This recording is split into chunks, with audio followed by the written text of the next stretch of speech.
ตอนทับอินเขาก็ด่างละหมึกแตงปลาเป็นเปียงเขาก็มาย่ำเนี่ยนี่เนี่ยนี่เดี๋ยวเขาก็เอามีด2 คมมาซอย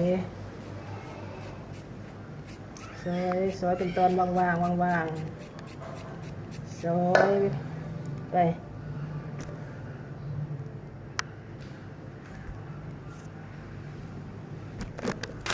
ซอยเป็นทีเดียวเลยเดี๋ยวเขาก็ใส่เกลือมากก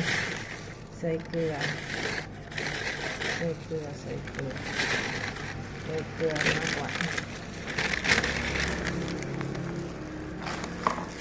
เกลือเดี๋ยวเขาก็ซ่าออกมากกว่าให้มันอ่อนนี่คือขั้นตอนในการเห็ดสุกหมึกแตงไหมเนี่ยซ่าเอาให้มันอ่อนแล้วก็ขันหนามันออก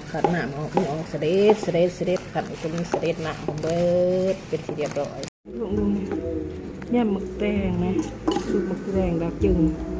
ใส่ฉีดหมูขวาง่าใส่เป็นนวดใส่เองน้ำปลาใส่น้ำปลานิดนึงให้ดีๆนะดีใส่น้ำสูตรหมึกแตงแบบจึงเลยหน้าตาเป็นยังไงปิ่งสีนหมูซอยใส่แซ่บหัวง่าใส่ตำมะแขกใส่หอม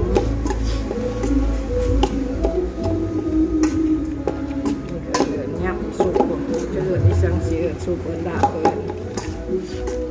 ปิ่งสีนไก่ก็ได้ปิ่งสีนหมูก็ได้